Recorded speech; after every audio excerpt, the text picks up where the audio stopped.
Dios les bendiga a todos. Buenas tardes. Siempre sí nos hacen un huequito los niños, ¿verdad?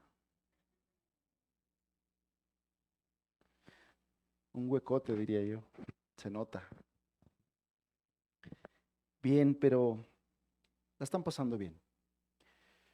Como habíamos ya anunciado, a partir de hoy retomamos nuestro estudio expositivo acerca del libro de los Hechos. Este, Recordarán ustedes que veníamos estudiando, llegamos al capítulo 7, terminamos el capítulo 7 y de ahí hicimos un paréntesis y hablamos todos estos meses, desde hace 5 meses, estuvimos hablando acerca de la adoración familiar. Creo yo que eran temas muy necesarios y que definitivamente no creo que hayamos acabado. Nos faltó mucho por hablar, pero vamos a seguirnos dando tiempos para hablar de ello.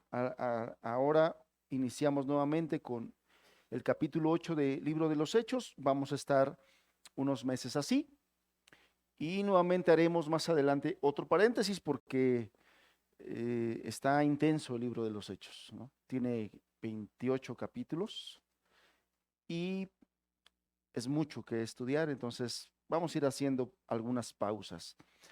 Bien, voy a hacer una reseña para podernos ubicar nuevamente y hacer un poquito de lado todo lo que hemos aprendido acerca de la familia. Y voy a hacer una reseña para centrarnos en contexto, ubicarnos en los hechos que estamos leyendo, pero vamos a hacer una oración. ¿Les parece? Padre, eh, estamos agradecidos por lo que nos has permitido aprender acerca de la familia, recordar conceptos, puntos doctrinales, verdades de lo que tu palabra enseña acerca de la institución divina, la familia, Señor, el matrimonio, la paternidad. Gracias por todo lo que nos enseñaste. Hemos estado pidiendo que nos ayudes a ponerlo en práctica, Señor. Hoy retomamos nuevamente nuestro estudio del libro de los Hechos. Señor, hay, hay tan grandes verdades en este libro que nos sentimos muy confrontados como iglesia. Nuestro cristianismo es retado, Señor. Y no queremos quedarnos solamente en la lectura o en el estudio. Queremos vivir y estar en tu voluntad, Señor. Y eso es lo que pedimos. Danos tu gracia. Aviva tu obra en medio de los tiempos. Aviva el don de Dios que has puesto en nosotros, como dice el apóstol Pablo. Que ese don que tú has puesto en nosotros sea avivado, Señor. Porque no nos has dado espíritu de cobardía, de poder, de amor, de dominio propio, Señor. Por la gracia que es en Cristo Jesús, te pedimos tu bendición, tu ayuda. Amén, Señor. Amén. Bien. Rápidamente, brevemente, le doy un recordatorio así muy rápido de todo lo que vimos en la primera etapa de nuestro estudio del libro de los Hechos para ubicarnos. Ustedes recordarán cómo capítulo 1, el Señor resucitado, nuestro Señor Jesús resucitado, reúne a los suyos, reúne a sus discípulos que en ese momento él tenía, empieza a hablarles de cosas venideras, pero de las cosas más importantes que él le habla es acerca de la venida del Espíritu Santo y les pide que no se marchen de Jerusalén, sino hasta que ellos reciban la promesa del Espíritu Santo. Eh, con cuestiones muy específicas, ¿no? Le dice, me es necesario que ustedes me sean testigos hasta lo último de la tierra. Esta parte en específico es muy importante para la enseñanza del día de hoy. En el inicio, los primeros versículos del capítulo 8. Esta parte donde el Señor Jesucristo a sus discípulos les dice que serían llenos de poder para que fueran testigos de Él desde Jerusalén, Judea, Samaria, etcétera, y hasta lo último de la tierra, ¿no? Esa es parte de lo importante que en esos capítulos, en ese capítulo el Señor Jesús habla con sus discípulos. Y ya vemos cómo capítulo número 2, nace la iglesia el día de Pentecostés. Ellos reciben la promesa del Señor, están orando en el aposento alto, están pidiéndole a Dios, el Señor envía su promesa, cumple su promesa, envía el Espíritu Santo y todos los que estaban ahí en el aposento alto son revestidos de poder por la llenura del Espíritu Santo. Recordarán ustedes cómo ellos reciben el don de hablar en idiomas, en otros idiomas. Recordará usted que la fiesta de Pentecostés era una de las fiestas más importantes de los judíos. A esa fiesta acudían personas de otras nacionalidades o judíos que vivían en otras naciones, y había muchas personas, no solamente judíos de ahí de Jerusalén, sino fuera, extranjeros. Y con el propósito de empezar a extender el evangelio, el reino de Dios, el Señor empieza a cumplir sus promesas y varios discípulos empiezan a compartir el evangelio en una lengua diferente a su lengua natal a otras personas, empiezan a compartir. Comienza ahí la predicación del evangelio con poder y con valor a través de estos hermanos, a través de la iglesia. Yo no sé cuántos de ustedes recuerden aquella enseñanza que dimos cuando ellos son revestidos de poder, o les da el Señor Jesús en el capítulo 1 la promesa de poder a través del Espíritu Santo.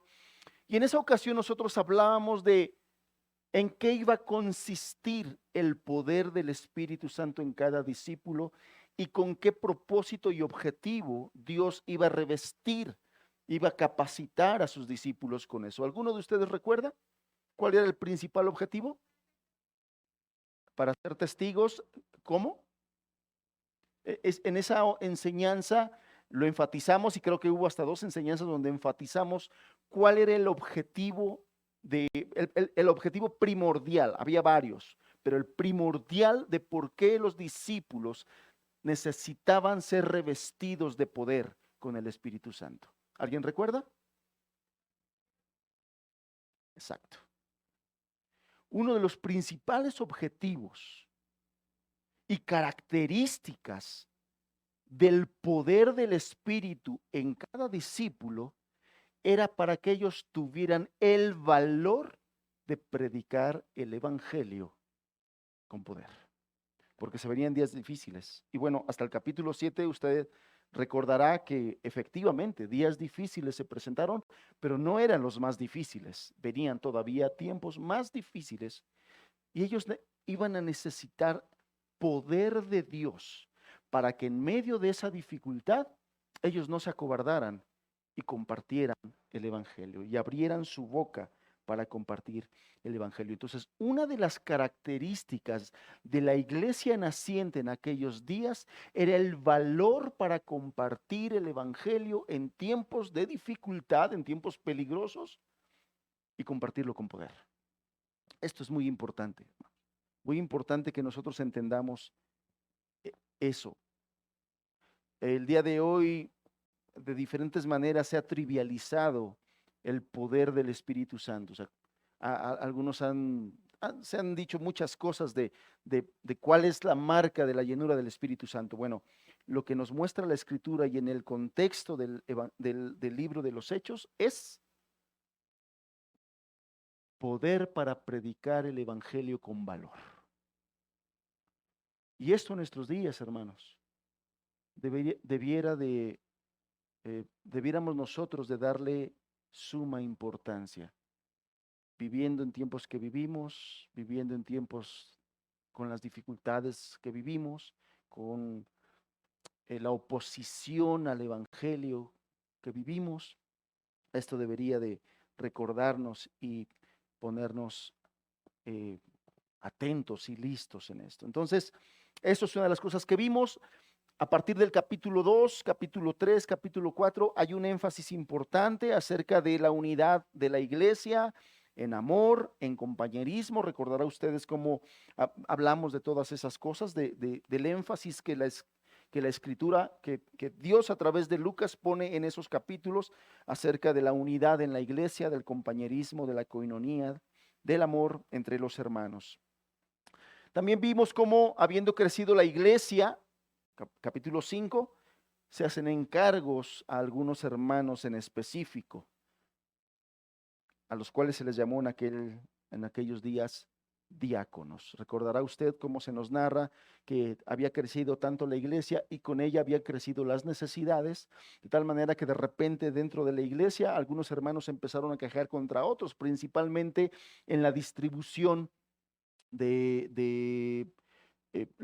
de los alimentos, de las despensas, vamos a llamarle así, que se daban a algunas viudas, a algunos huérfanos, y entonces empiezan así como que a haber dificultades entre ellos. Y Dios le da a entender, le da entendimiento a los apóstoles que era una cuestión de logística, ¿no? La necesidad era mucha y necesitaban organizarse de mejor manera.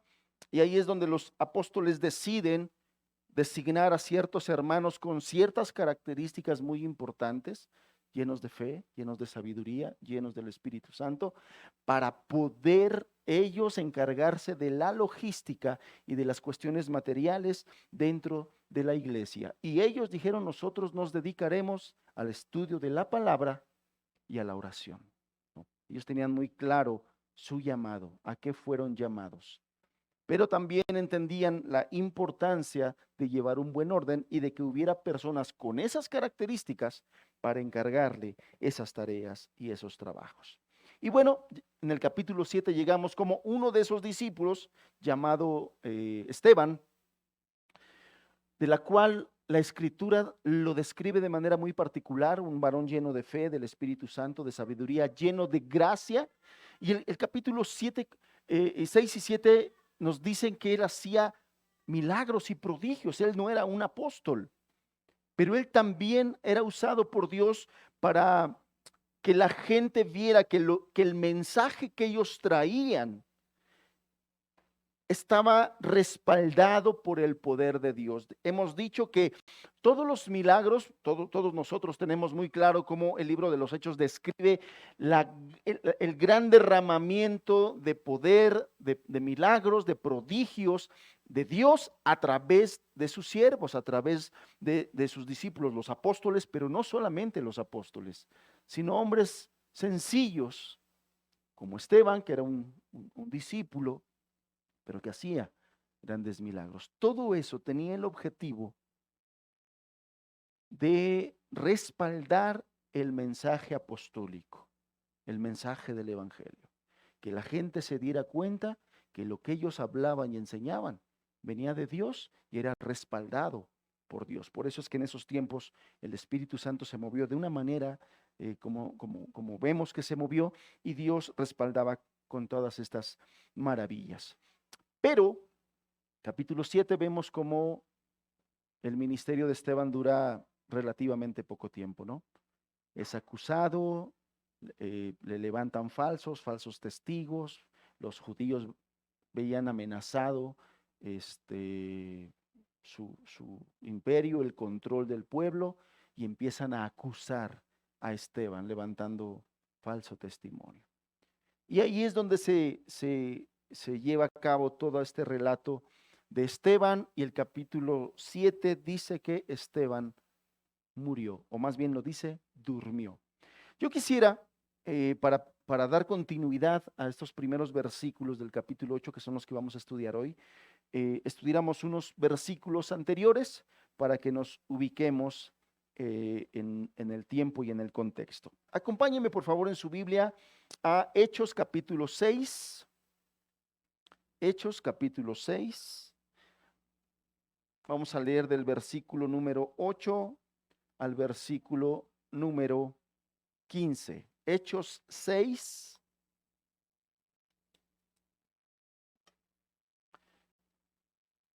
Versículo número 8 hasta el 15. Dice así: y Esteban, recuerde lo que dice Dios acerca de este hombre. Esteban, lleno de gracia y de poder, hacía grandes prodigios y señales entre el pueblo. Entonces se levantaron unos de la sinagoga llamado de los libertos y de los de Cirene, de Alejandría, de Cilicia y de Asia, disputando con Esteban. Pero no podían resistir a la sabiduría y al espíritu con que hablaba. Entonces sobornaron a unos para que dijesen que le habían oído hablar palabras blasfemas contra Moisés y contra Dios. Y soliviantaron al pueblo, a los ancianos y a los escribas, y arremetiendo, le arrebataron y le trajeron al concilio, y pusieron testigos falsos que decían: este hombre no cesa de hablar palabras blasfemas contra este lugar santo y contra la ley, pues le hemos oído decir que este Jesús de Nazaret destruirá este lugar y cambiará las costumbres que nos dio Moisés. Entonces todos los que estaban sentados en el concilio, al fijar sus ojos en él, vieron su rostro como el rostro de un ángel. ¿Qué vemos en estos versículos? El momento en que Esteban está siendo acusado con testigos falsos, con falso testimonio, lo están acusando de blasfemia. Y usted recordará que en la ley de Moisés la blasfemia era castigada con la muerte precisamente. Entonces la acusación no era cualquier acusación, era una acusación muy grave. De hecho, era la misma acusación con la que acusaron al maestro, a Jesús. Fue el mismo falso testimonio que levantaron contra él. Y aquí está, ¿no? Dice que lo estaban acusando con los escribas y con los ancianos del pueblo. Ahora acompáñeme, por favor, al capítulo 7, verso 1. Capítulo 7, verso 1. Vemos cómo el capítulo 7 comienza así. Y el sumo sacerdote dijo entonces: ¿esto es así? O sea, estos hombres fueron con ese chisme al sumo sacerdote, y entonces el sumo sacerdote cuestiona y dice: todo esto que me están diciendo de este hombre, ¿es verdad? A él le pregunta: ¿esto es cierto? ¿Es esto así? Y bueno, Esteban responde, y después de ese versículo usted recordará la magistral enseñanza que Esteban le da a los judíos presentes acerca de la divinidad de Jesús, de cómo Dios a través del tiempo se ha querido manifestar a los hombres, a su pueblo, y ellos constantemente lo han rechazado. Es a grandes rasgos lo que a partir del verso 2 Esteban diserta con los judíos presentes. Básicamente el mensaje que les da es: desde siempre Dios se ha querido acercar a este pueblo y este pueblo siempre le ha rechazado. Ese es en general. Y es por eso que en el verso 51, si me acompañas al verso 51, dice: duros de cerviz e incircuncisos de corazón y de oídos, vosotros resistir siempre al Espíritu Santo como vuestros padres, así también vosotros. ¿A cuál de los profetas no persiguieron vuestros padres? Y mataron a los que os anunciaron de antemano la venida del justo, de quien vosotros ahora habéis sido entregadores y matadores. Vosotros que recibiste la ley por disposición de ángeles, no la guardasteis. Verso 54. Oyendo estas cosas, se enfurecían en sus corazones y crujían los dientes contra él. Pero Esteban, lleno del Espíritu Santo, Puestos los ojos en el cielo, vio la gloria de Dios y a Jesús que estaba a la diestra de Dios y dijo, he aquí, veo los cielos abiertos y al Hijo del Hombre que está a la diestra de Dios. Entonces ellos, dando grandes voces, se taparon los oídos y arremetieron a una contra él. Y echándole fuera de la ciudad, le apedrearon, y los testigos pusieron sus ropas a los pies de un joven que se llamaba Saulo, y apedreaban a Esteban, mientras él invocaba y decía, Señor Jesús, recibe mi espíritu.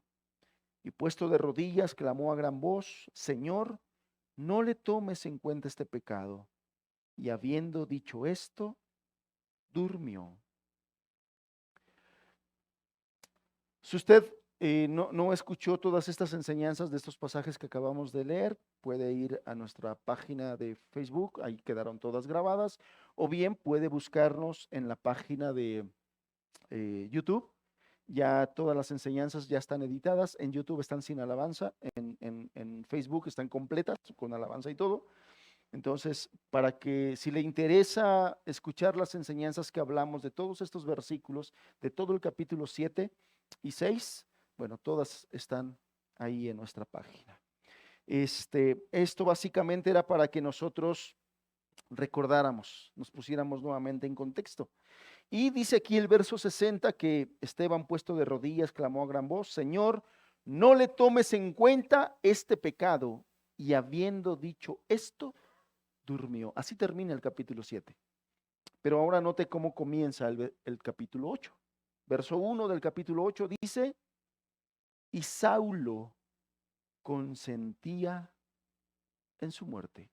Versículos anteriores del capítulo 7 nos dice que mientras estaban apedreando a Esteban, hubo testigos que pusieron sus ropas a los pies de un joven que se llamaba Saulo. Saulo estaba presente y todos ustedes ven quién es Saulo. Saulo es lo que posteriormente conoceríamos como el apóstol Pablo. Pero en este momento era el joven Saulo.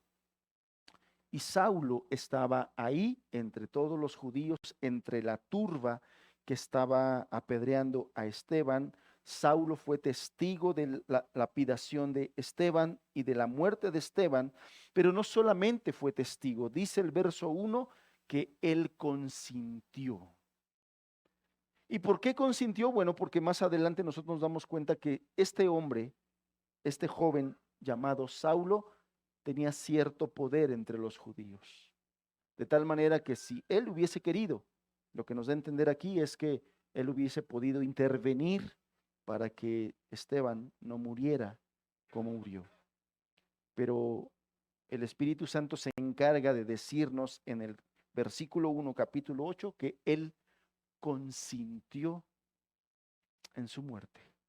Él mismo, ya siendo Pablo, en la carta a los Romanos, en el, acompáñame por favor, carta a los Romanos, capítulo número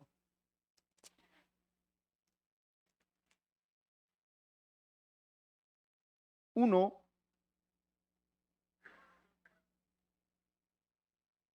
en el verso 32, después de haber dado una lista de pecados, él escribe, el mismo Saulo, ahora Pablo, dice, Romanos 1:32, dice, quienes habiendo entendido el juicio de Dios, que los que practican tales cosas son dignos de muerte, y no solo los que la hacen, sino que también se complacen en los que las practican. O sea, él mismo tenía el entendimiento de que no es necesariamente que tengas que participar activamente de algo con el hecho de que tú te complazcas, con el hecho de que tú avales, con el hecho de que tú seas parte de alguna manera de eso, ya también eres culpable, es lo que nos está diciendo aquí el mismo apóstol Pablo, ¿no?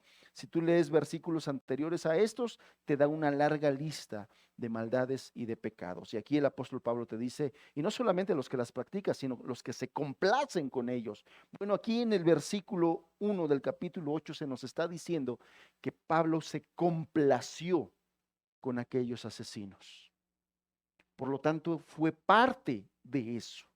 Aunque probablemente él no tomó piedras y lanzó, él consentía, él fue parte de todo ello. Entonces, mientras esta multitud estaba volcando todo su odio sobre Esteban, apedreándolo sin piedad, el corazón de Esteban estaba lleno de amor por ellos. Algo muy similar a el ejemplo que el Señor Jesús nos dio. El Señor Jesús, estando ya en la en la cruz, al borde de la muerte, él oró y pidió compasión por sus verdugos. Habiendo aprendido esto de su maestro, Esteban también, él oraba y decía: no les tomes en cuenta este pecado. Yo les decía, hermanos, en un principio, cómo a través del libro de los Hechos constantemente somos retados, ¿no? Algunos de nosotros cuán fácil nos amargamos con algunas cosas que nos hacen o que nos dicen, nos amargamos. Bueno, Esteban no solamente le inventaron cosas, no solamente lo estaban injuriando y inventando males, lo estaban matando injustamente. Y de una manera no fácil. De las formas más trágicas de morir es morir apedreado, morir lapidado. Es una muerte lenta, mientras está recibiendo severos golpes por las piedras, vas sintiendo cómo la vida se te va escapando. Y él en ese momento, sintiendo el dolor y cómo la vida se le estaba escapando, él oró por sus asesinos. Él oró por sus verdugos. Esto reta, hermanos, esto reta. En medio de esas piedras que caían de todos lados, volaban de todos lados, Esteban de rodillas clamó a gran voz: Señor, no les tomes en cuenta este pecado, pidiendo perdón por sus verdugos. Y bueno, después de haber hecho esta oración y de estar pidiendo misericordia por sus verdugos, Esteban dice el último versículo, dice: y habiendo dicho esto, el verso 60, durmió. Fíjense cómo el Señor tuvo cuidado de escoger la palabra para poder transmitirnos lo que Él quería transmitirnos. Muchos de nosotros, al momento de ver la manera en que estaba muriendo Esteban, ¿no? Estaba siendo apedreado, pudiéramos llenarnos de una sensación de algo trágico. Yo no sé cómo sentiríamos nosotros que nos enteráramos que algún hermano murió así, murió apedreado. El día de hoy, en nuestros días, que al hermano fulano lo mataron a pedradas. Seguramente muchos de nosotros nos llenaríamos de una sensación de algo trágico, de algo muy lamentable, de algo muy triste, de algo muy terrible. Pero el Señor no quiso dejarnos en esa sensación y escogió un término que nos lleva o nos transmite la sensación de que Esteban en ese momento no estaba pasando un momento trágico, porque Esteban durmió. No puso: y Esteban en una gran agonía y dolor, pues se murió. No, Esteban durmió en paz y en calma, entró en la presencia de su Señor. En paz y en calma entró a la presencia de su Señor. Hay muchas cosas, muchos temas que todos estos versículos nos llevan, ¿no? Nos llevan.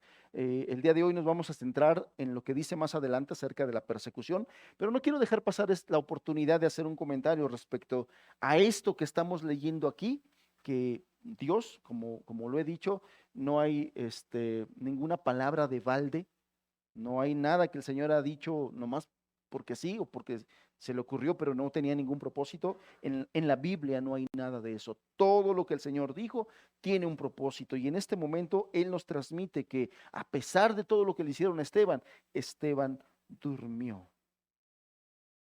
Y esto a mí me lleva a recordar lo que el Señor Jesús, en el capítulo 25 de Mateo, Él nos dice cómo Él le habla a sus siervos. Dice así el verso 21 del capítulo 25: bien, buen siervo y fiel. Sobre poco has sido fiel, sobre mucho te pondré. Entra en el gozo de tu Señor. Entra en el gozo de tu Señor.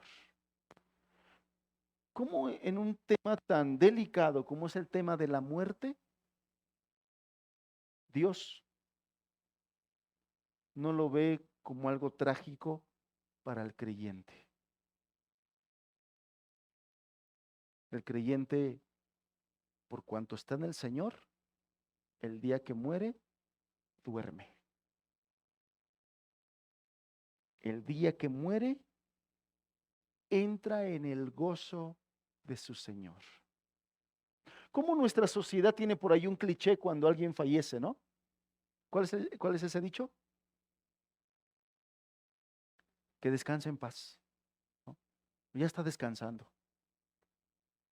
Y bueno, algunos por no ser insensible en un momento tan difícil, porque sí es un momento para los familiares, cuando nos separamos de un ser querido por la muerte, que los creyentes creemos que va a ser una separación temporal.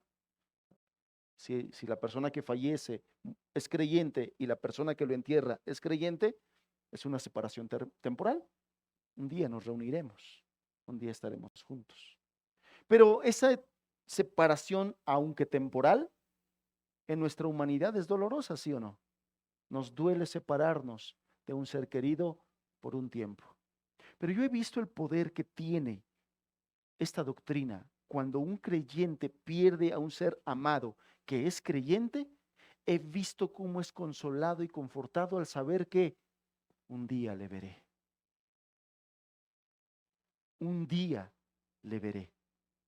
Pero entre los incrédulos, entre los que no conocen a Dios y no tienen esta esperanza, tratan de consolarse con una frase y con un dicho: ya descansa. Pero si esa persona no es creyente, amados, no va a descansar. No va a descansar. Es la advertencia que nos da la palabra de Dios por toda la palabra de Dios. No va a descansar. Pero cuando la muerte se refiere a un creyente, el Señor le dirá ese día: entra en el gozo de tu Señor. Una eternidad de gozo inefable, inexpresable. El apóstol Pablo mismo, hablando de las cosas allá en el cielo, decía: cosa que ojo no vio, ni oído escuchó, son las que el Señor tiene preparado para los que le aman. Como dándonos a entender, el gozo mayor que tú tienes conciencia en esta tierra no se compara al gozo que tendremos allá. Acá no tendrás conciencia, no tienes la capacidad de imaginar el gozo que habrá en la eternidad cuando los hijos de Dios estén con su Padre y Señor. Y cuando nosotros leemos aquí el gozo de tu Señor, en nuestra mente limitada tratamos de imaginarnos un gozo superior, pero ni aún así nos imaginamos cuán glorioso será ese día y ese tiempo. Cuando vemos en la Biblia que pone esa palabra dormir para referirse a la muerte de un creyente, es una hermosa manera de describir la muerte de los hijos de Dios. No mueren, duermen. Un día despertarán con su Señor y lo llevará de una experiencia de cansancio, de trabajo, de conciencia de todos los problemas que tenemos que enfrentar en la vida, a la frescura de un nuevo día. A la frescura de un nuevo día. Yo no sé cuántos de ustedes de repente se sienten abrumados por tantas cosas que pasan allá afuera. Abruma, de repente abruma. En nuestra humanidad, de repente nos podemos sentir abrumados ¿Por qué está pasando esto? ¿Por qué está pasando lo otro? ¿Por qué la crisis? ¿Por qué la violencia? ¿Por qué la inseguridad? ¿Por qué la maldad? ¿Por qué los gobiernos están podridos? Y te abruma. Y seguramente muchas veces has dicho, Señor, ven pronto, ven pronto. Termina ya con todo esto. Ven pronto. Bien, un paréntesis. Hechos capítulo 1, al verso 3 leemos, al verso 4, perdón, dice, y Saulo consentía en su muerte. En aquel día hubo una gran persecución contra la iglesia que estaba en Jerusalén, y todos fueron esparcidos por las tierras de Judea y de Samaria, salvo los apóstoles. Y hombres piadosos llevaron a enterrar a Esteban e hicieron gran llanto sobre él. Y Saulo asolaba la iglesia y entrando casa por casa arrastraba a hombres y a mujeres y los entregaba en la cárcel. Pero los que fueron esparcidos iban por todas partes anunciando el evangelio.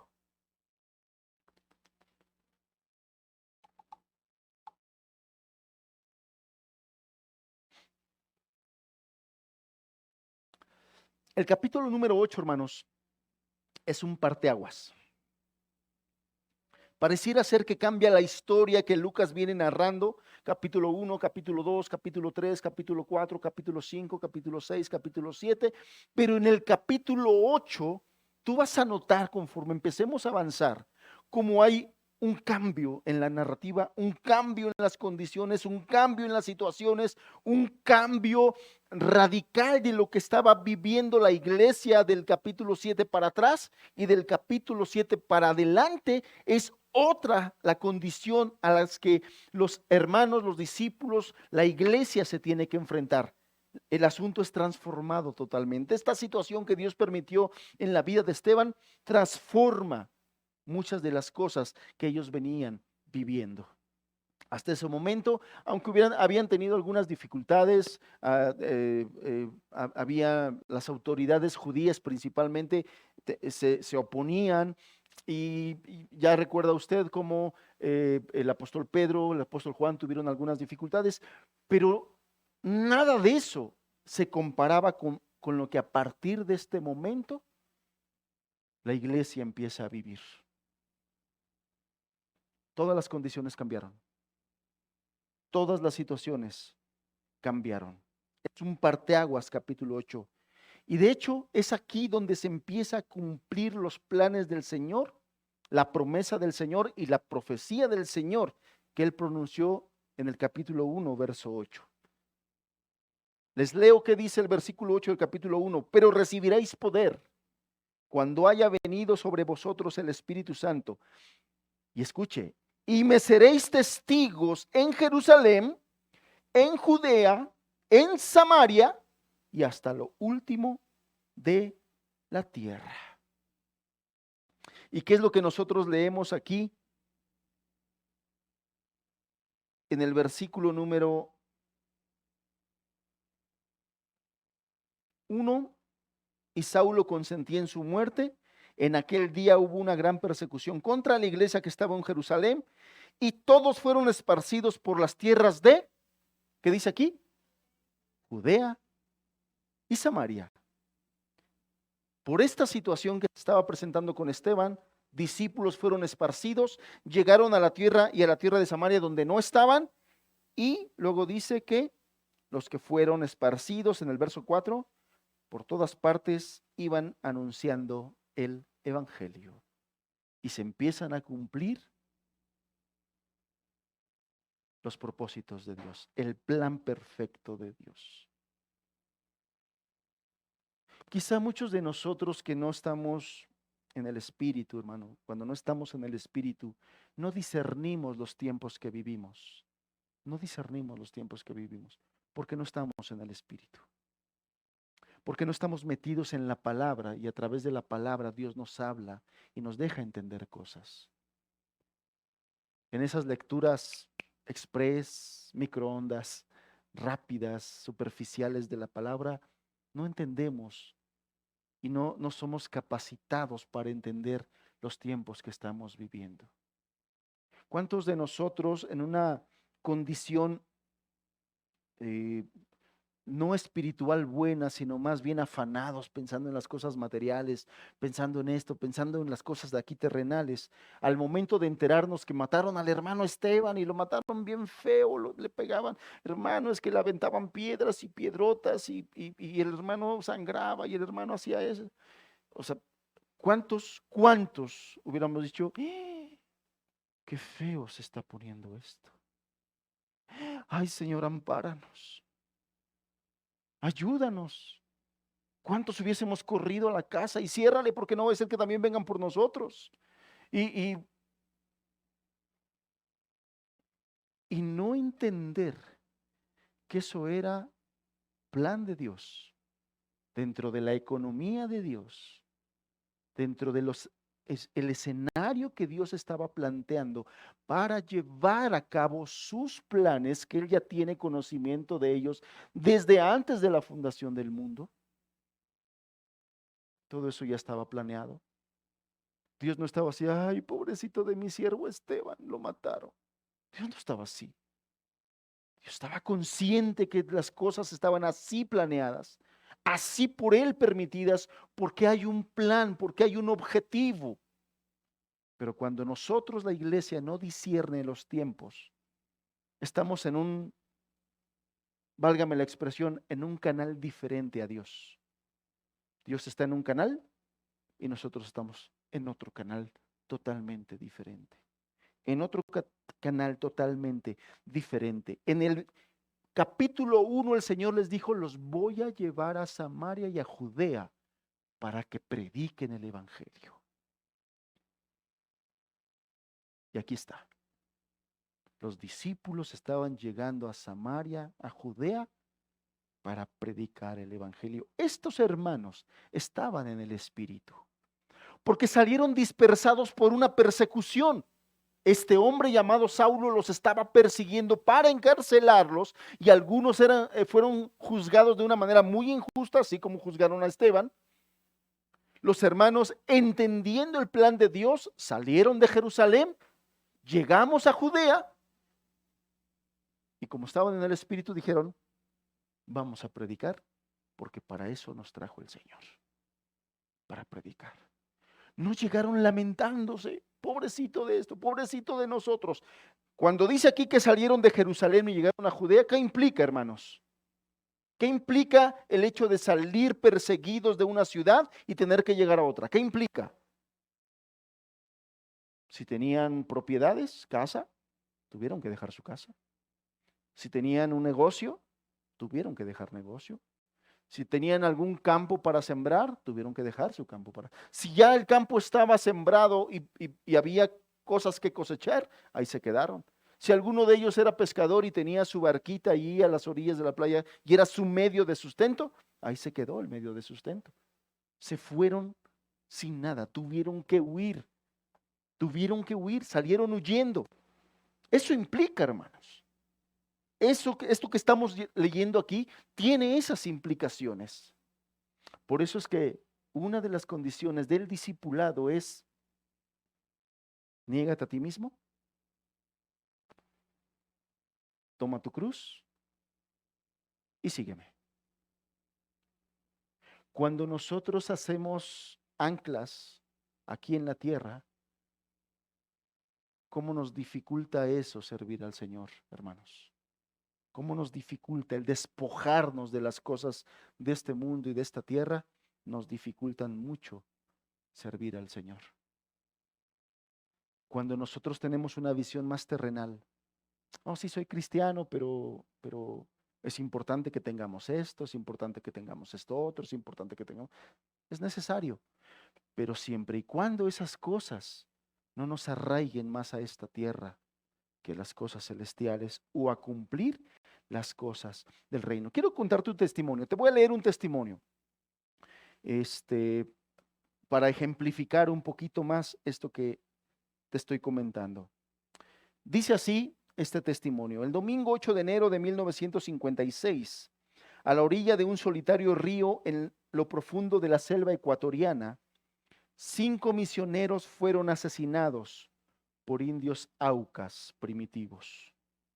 La noticia de la masacre conmocionó al mundo entero.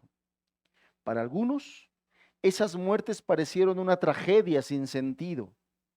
Muchos censuraron las carreras misioneras prometedoras interrumpidas, las 5 mujeres jóvenes privadas de sus esposos y los niños que quedaron huérfanos. Aquellos con visión espiritual más profunda vieron la situación de manera distinta. Nat Saint, uno de los 5 mártires, escribió esto: al sopesar el futuro y buscar la voluntad de Dios, ¿parece justo que pongamos en peligro nuestras vidas por solo unos pocos salvajes? Al hacernos esta pregunta, nos dimos cuenta de que no es el llamado de los miles necesitados, sino más bien la simple insinuación de la palabra profética de que habrá en su presencia en el último día algunos de cada tribu. Y sentimos en nuestro corazón que es agradable al Señor que nos interesemos en abrir paso a la prisión AUCA para Cristo. ¿Qué es lo que está diciendo aquí Nat Saint? Él está diciendo, primero se pregunta, ¿vale la pena que arriesgue mi vida y lo que soy y mi familia y la seguridad de mi familia y todo por algunos cuantos hombres salvajes de una tribu ecuatoriana? ¿Vale la pena? Y en esos momentos tú dices, ¿vale la pena? ¿Recibirá el mensaje que le llevo? ¿Valorarán el sacrificio que estoy haciendo? Probablemente muchos de nuestras mentes dirían, no. Él dice, y al hacerme esta pregunta, de repente pienso que no siempre es un llamado a ir por las multitudes. Sencillamente a él lo convenció el hecho de que el libro de Apocalipsis dijera que un día delante de él en su trono de gracia, en su trono de gloria, habría gente de toda tribu, lengua y nación. Y él dijo, ahí tiene que haber aucas, porque la Biblia dice que de toda tribu, y esta es una tribu, y muy probablemente entonces el Señor me esté enviando a mí por gente de esa tribu. Y él ahí sintió la convicción de que Dios lo estaba llamando a ser misionero en ese lugar.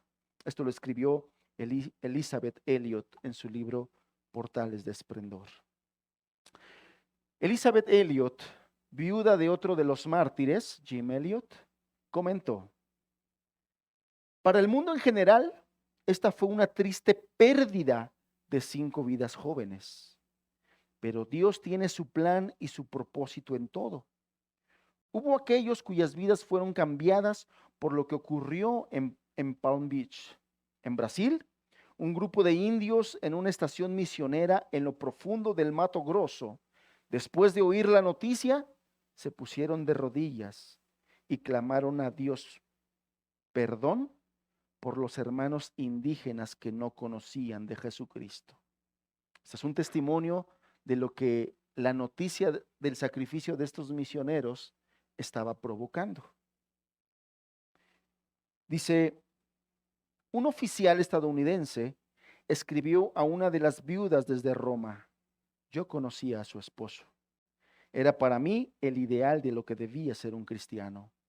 Un comandante de la Fuerza Aérea con base en Inglaterra, con muchas horas de vuelo en aviones de propulsión a chorro, comenzó inmediatamente a hacer planes para ingresar a la Missionary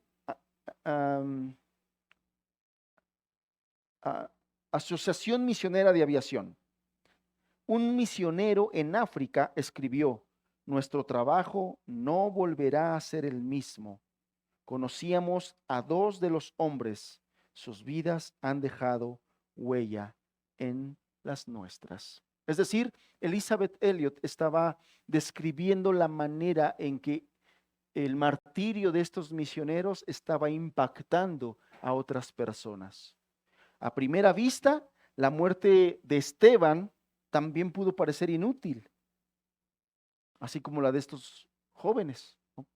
eran jóvenes, muchos de ellos prominentes cristianos, pero ¿por qué tuvieron que morir de esa manera? Y tan pronto, apenas iban a las misiones, apenas iban. Bueno, la historia nos dice, si usted sigue leyendo acerca de las misiones entre los indios Aucas, la historia nos dice que de ahí muchos misioneros decidieron dejar todo e ir a predicarle a los indios Aucas, y muchos indios Aucas se convirtieron, entre ellos Elizabeth Elliot, la esposa viuda de uno de los misioneros sacrificados, martirizados. En lugar de amargarse contra los indios que le arrebataron a su esposo y al padre de sus hijos, ella decidió ir de misionera también. Algunos podríamos preguntarnos, ¿no pudo haber hecho Esteban más cosas si Dios le hubiera preservado la vida? Seguramente sí, era un predicador poderoso, Dios lo usaba para hacer milagros, y además nos queda sin lugar a dudas el testimonio de que era un hombre con profundo conocimiento del Antiguo Testamento. ¿Cuántos de nosotros nos quedamos con la boca abierta cuando leímos la exposición de Esteban y cómo aplicaba las verdades del Antiguo Testamento? Seguramente Dios pudo haber hecho muchas cosas a través de este hombre, más cosas. Su carácter piadoso, fue uno de los 7 elegidos por la iglesia para supervisar esos asuntos materiales, asuntos cotidianos. Entonces, ¿por qué fue necesario que Esteban muriera? ¿Para qué? Su ministerio pareció haber terminado en fracaso, ¿sí o no? Lo mataron. Lo mataron. No solamente fue asesinado como hereje, también su muerte desató la primera persecución de la iglesia.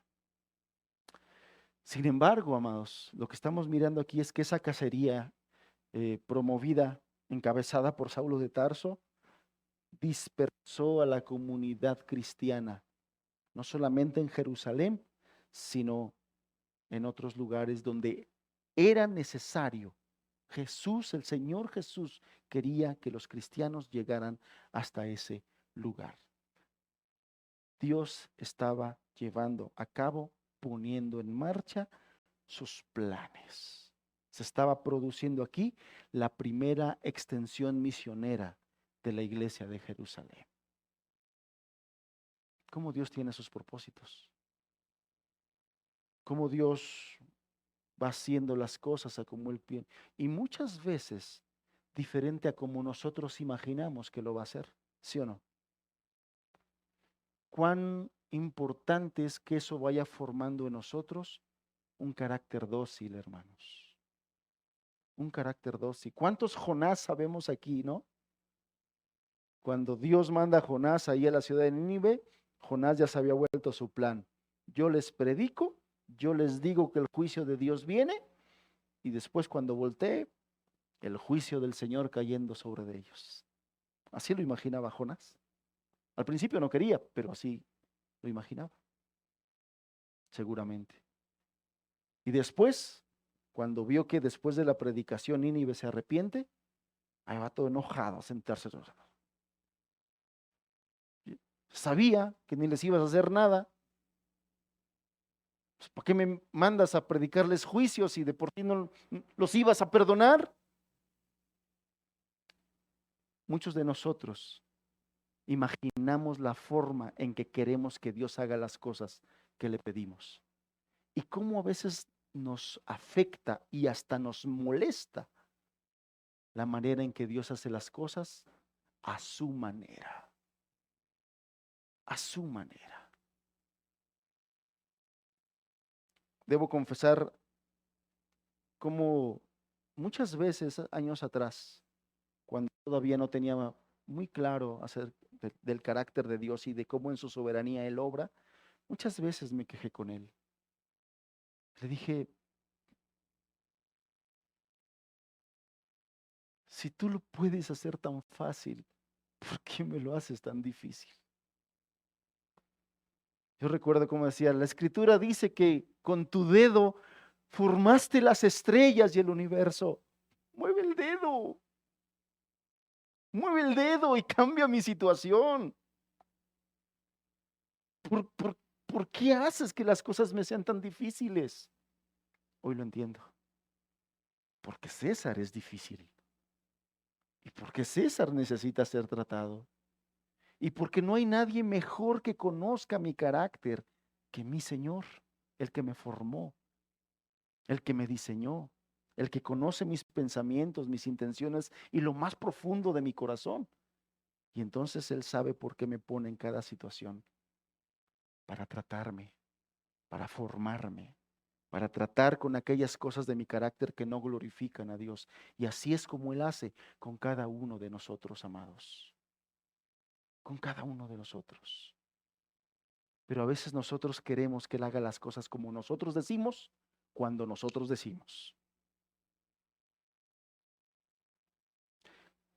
Y esas oraciones que a veces hacemos más bien parecen órdenes, ¿no? Y te doy gracias, Señor, porque yo confío en tú y sé que vas a hacer esto y esto y esto y esto. Ya le estamos diciendo qué hacer.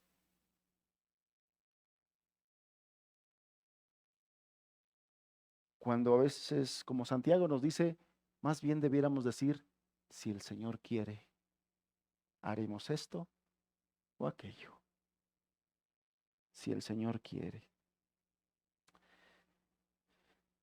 Este intento del diablo por acabar con aquella iglesia naciente, lo único que hizo es simplemente esparcir esas cenizas e inició una nueva pasión y misión por otros lugares del mundo.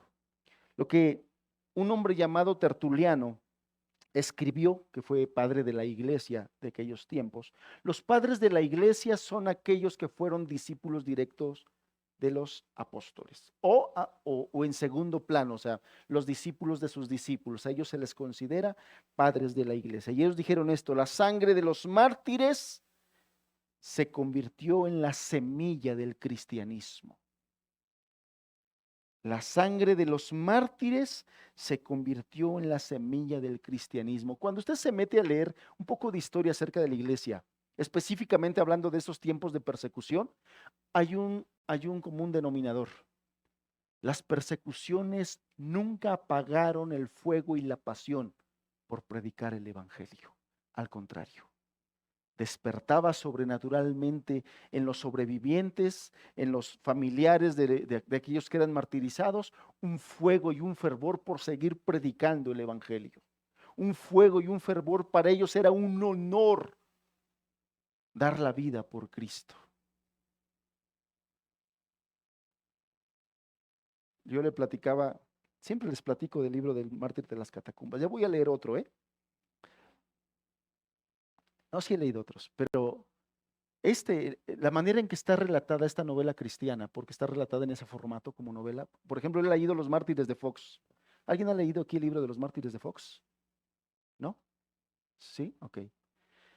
El libro de Los Mártires de Fox, de verdad que está relatado de una manera muy cruda, el martirio de los cristianos. Muy cruda. O sea, tú lo ves y dices, "Oh", muy cruda. El mártir de las catacumbas está en formato de novela y te lo hace muy entretenido, muy interesante. Te, te capta la atención, te agarra y no quieres soltar la lectura. Y bueno, una de las cosas es que en el momento en que ellos estaban en las catacumbas y estaban perseguidos por los romanos, hermanos, decía el anciano, ya no tenemos víveres, ya no tenemos comida, es necesario que alguien salga al exterior a conseguir alimentos, hermanos. ¿Qué es lo que les estaba diciendo? Te tienes que arriesgar y si te agarran, lo más seguro es que te avienten a las fieras, te quemen en la hoguera o te traspase la espada de algún soldado. Eso es lo que puedes esperar si te agarran, pero es necesario que alguien salga. ¿Cómo me sorprendió leer esa parte donde los hermanos se pelearon por el privilegio de salir al mundo exterior a ir a conseguir alimentos para sus hermanos en las catacumbas? Yo. Ahí sí, espérense hermanos, fórmense.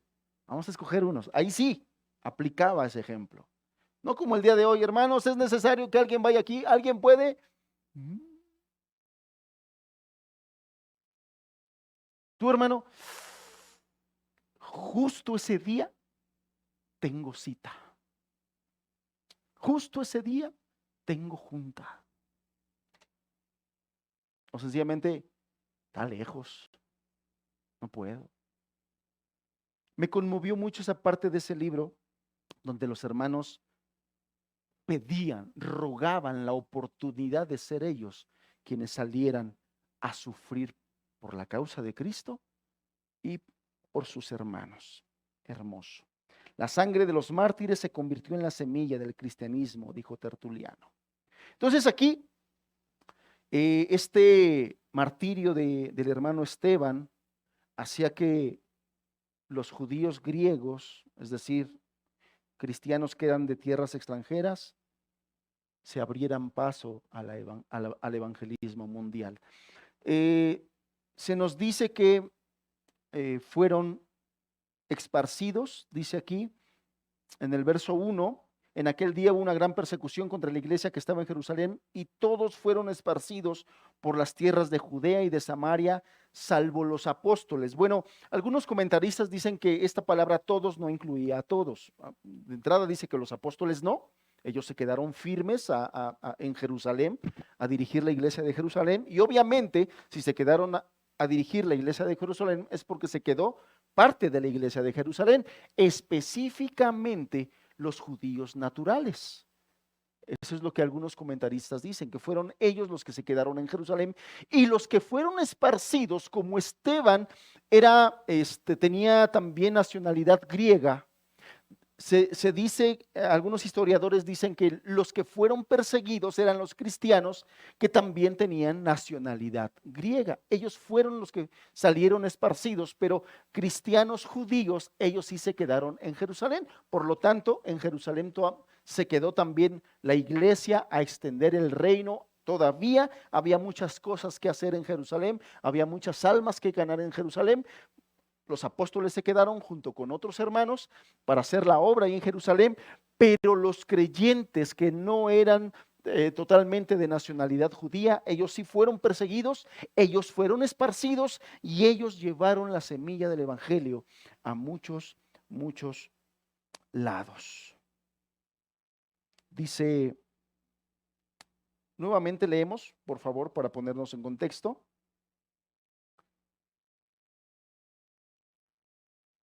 En aquel día, verso 1, en aquel día hubo una gran persecución contra la iglesia. Nótese que no fue cualquier cosa, hubo una gran persecución en la iglesia y todos fueron esparcidos. Y se nos dice que también Saulo, verso 3, asolaba la iglesia y entrando casa por casa arrastraba a hombres y mujeres y los entregaba en la cárcel. Es decir, la situación no fue cualquier situación. De verdad estuvo en riesgo la vida de muchos hermanos. De verdad fue una situación peligrosa en la que se enfrentaron los hermanos.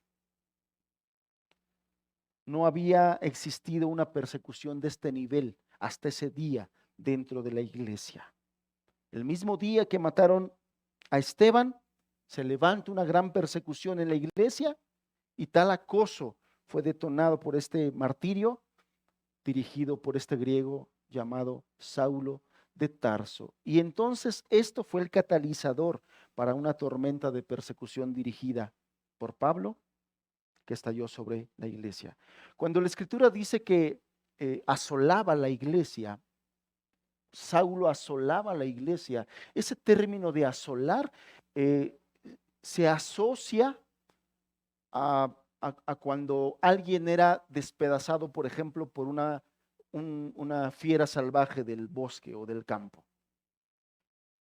Despedazaba, destrozaba. O sea, el término y Saulo asolaba, lo que estaba diciendo es que de verdad se fue con todo sobre la iglesia, sobre los hermanos, y destrozó de alguna manera toda esa armonía y ritmo que la iglesia llevaba. Pero todo esto por la mano soberana de Dios, dirigida para sus planes. Hermanos, yo aquí quiero hacer una reflexión con nosotros.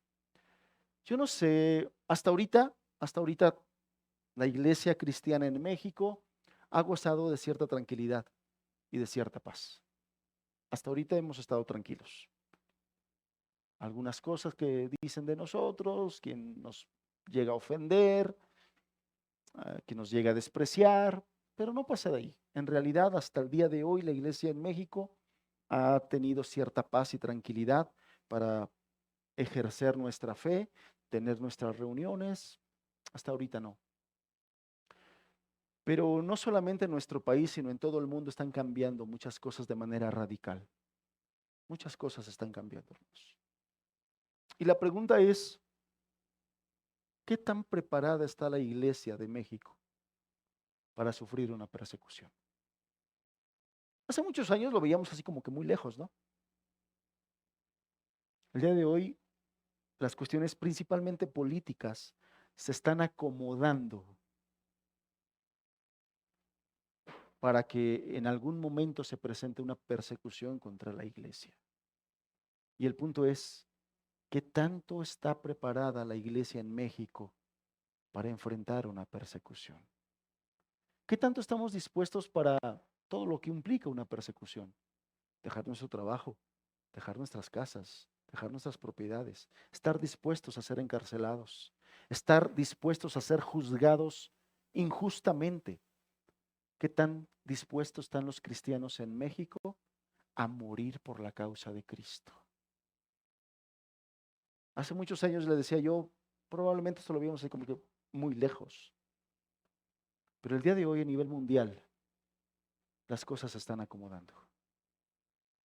Organizaciones muy grandes y poderosas como la Organización de las Naciones Unidas, la Organización Mundial de la Salud, la UNICEF, que no son organismos gubernamentales, son organizaciones, pero todos ellos se han convertido en un instrumento para la dictadura socialista. Y, y repito lo que he dicho ya en otras ocasiones, históricamente el socialismo siempre ha marcado una clara contienda contra el cristianismo. El socialismo históricamente ha sido un enemigo férreo del cristianismo. Históricamente el socialismo siempre ha querido desaparecer el cristianismo. Obviamente no lo va a lograr.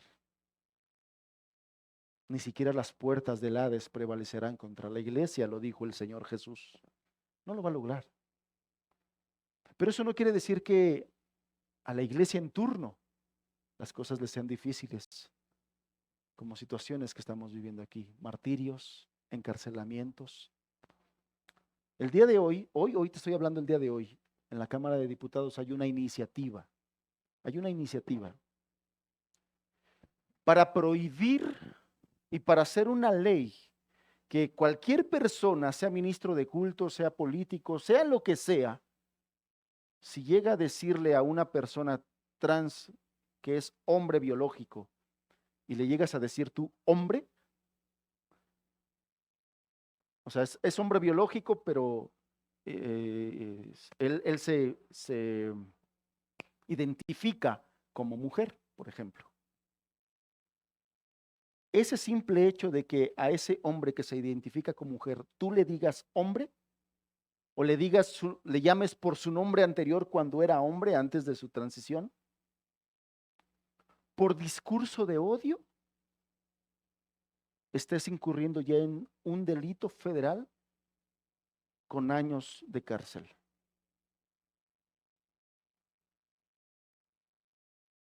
Por decirle eso. Por decirle señor al que se siente señora.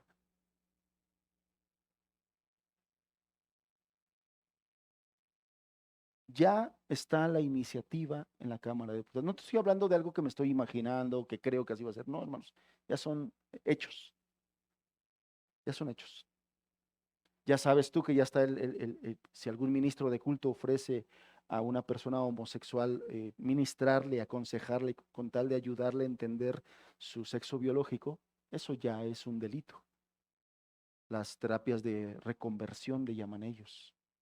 No puedes hacerlo. O sea, ellos sí pueden ideologizar con toda la maquinaria del Estado a los chavos, a los chicos, a los jóvenes. Ellos sí lo pueden hacer, pero tú no puedes decir nada para decirles, no, así no, es así. Tú no puedes hacer nada. Ellos usando toda la batería del Estado, todo el poder del Estado, todo el dinero del Estado, todos los recursos, y así lo están haciendo, para ideologizar a nuestra juventud y a nuestros niños. Pero tú, que estás en contra de eso, tú no puedes hacer nada porque incurres dentro de lo que está prohibido, terapias de reconversión. Y eso es un delito y eso implica cárcel. ¿Qué tan dispuesta está la iglesia a enfrentar eso, hermano? Los que nos paramos en un púlpito, ¿vamos a cambiar nuestro discurso por eso? ¿Me voy a poner a hablar acerca de cosas que no incurran según ellos en discurso de odio? No solamente yo, ustedes manejarán su lenguaje para entrar dentro de lo políticamente correcto. Lo cierto, hermanos, es que estamos llegando en tiempos donde el cristiano no puede ser neutral. No puede ser neutral. Y a eso es a lo que me refiero. No sé si venga una persecución así como tal cual. No lo sé. Solamente el Señor lo sabe. Lo único que estoy diciendo es, las cosas se están acomodando para algo así. Para algo así. ¿Estaremos dispuestos tú y yo, hermanos? ¿Estaremos dispuestos para enfrentar una situación como esa?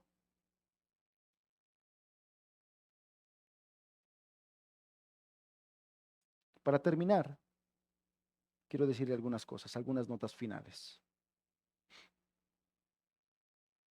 En los evangelios, hermanos, principalmente en los evangelios, pero también en otras partes del Nuevo Testamento, se nos insiste varias veces en la importancia y en el deseo de Dios de que nosotros prediquemos a toda criatura, hablando de evangelismo. Y lo que acabamos de leer ahorita se trata de eso, se trata de evangelismo. Qué calor se siente, ¿verdad? Se trata de evangelismo. Y todo el Evangelio nos habla acerca de la importancia de llegar con la palabra de Dios a toda criatura. Y hasta aquí en el libro de los Hechos vemos como el tema central de la evangelización y la extensión del reino es puntual, es un énfasis importante, el evangelismo. Y aquí hago otra observación. Nosotros como iglesia, hablando de la iglesia local, siendo sinceros, siendo honestos delante de Dios, hemos sido faltos y tardos en salir a evangelizar. Y no me refiero solamente a los que estamos al frente. El asunto de evangelizar y llevar el mensaje de salvación, el evangelio de Jesucristo a toda criatura y a toda persona, es responsabilidad de cada creyente, de cada cristiano, de cada persona que dice ser hija de Dios. Tenemos la responsabilidad delante de Dios de salir allá afuera y predicarle a toda criatura. Hasta el día de hoy hemos sido como que eso no es tan importante. Importante es que no peque, importante es que no caiga en esto, importante, eso es importante. Evangelizar no es importante. Bueno, tanto uno como el otro es importante. Y hasta el día de hoy a esta parte no le hemos dado toda la importancia. Y es importante que cada uno de los que estamos aquí, que nos decimos hijos de Dios, que nos decimos cristianos, que nos decimos creyentes, en qué situación estamos delante de Dios, no delante de mí, no delante de nadie, delante de Dios en este tema. ¿Qué tanto llevo a los perdidos en mi corazón? Que busco cada oportunidad que tenga para predicarles el Evangelio, para invitarles a escuchar la palabra de Dios, para invitarles a una reunión, para abrirle las escrituras y decirle, mira, Dios quiere esto y Dios demanda esto de cada uno de nosotros. Seamos varones que trabajan, sean mujeres que están en su casa, sean madres de familia, sean jóvenes solteras, seamos lo que seamos. Tenemos la responsabilidad delante de Dios de predicar el Evangelio.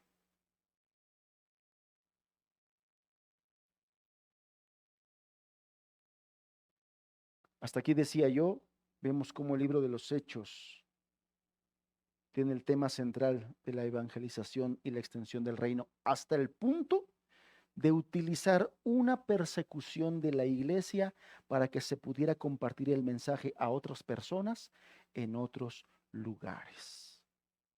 ¿Qué lugar ocupa en nuestra vida y cristianismo?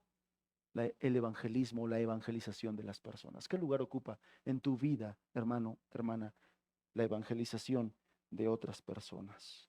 ¿Hasta qué punto estamos dispuestos a renunciar a nuestra vida tranquila y cómoda con tal de evangelizar? ¿Hasta qué punto? Te decía yo, allá afuera, hermanos, allá afuera se está ocupando todos los recursos posibles. Es más, en este año ya se hizo visible otro día más que apoya al lobby LGBT, ¿no? Ya existe el Día del Orgullo Gay, ya existe el Día en contra de la homofobia, que es exactamente lo mismo, banderitas multicolores brillan en esos desfiles. El día de hoy ya está el Día de la Visualización Trans. Es otra más, otro día al año. Toda la batería, todos los recursos, todo lo que se pueda, con tal de convertir a una gente normal en lo que ellos dicen que es normal. ¿Qué estamos haciendo los cristianos? ¿Qué está haciendo la iglesia? ¿Qué estamos haciendo cada uno de nosotros con tal de difundir el mensaje de Dios, con tal de difundir el evangelio y llegar a otras personas? Si acaso el Señor quiere tener misericordia de esa persona y hacerlo salvo de esta perversa generación. Pero nos hemos quedado callados, hermanos. ¿Hasta qué punto estamos dispuestos a renunciar a nuestra vida tranquila y cómoda con tal de evangelizar? Lo único que digo es, la persecución de la iglesia puede ser en estos tiempos un método que el Señor ocupe para enviar a los cristianos a predicar, como lo hizo después del martirio de Esteban. ¿Cuántos en ese tiempo había que se resistían? No lo sé si lo sabían, no lo sé. Pero en mi mente humana puedo pensar que, no quieres. Bueno, pues, o te vas a Judea a predicar o te quedas aquí a que te agarre Saulo. ¿Qué prefieres?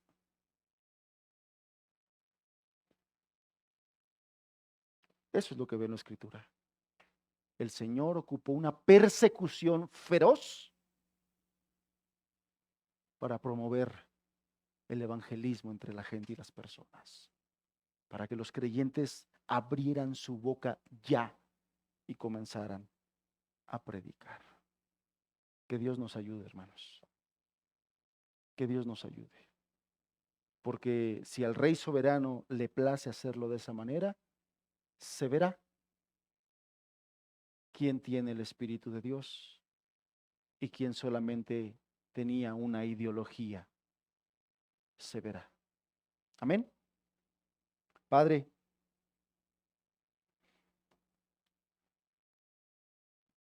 tu palabra en nuestro corazón nos convenza. Nos convenza, Señor.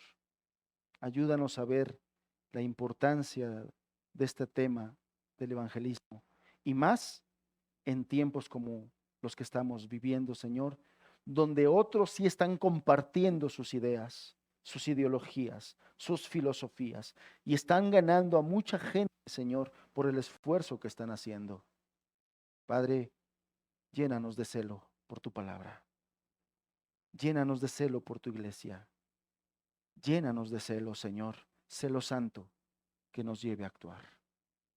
Te los pedimos, Señor, te lo pedimos en el nombre de Jesús. Amén. Amén.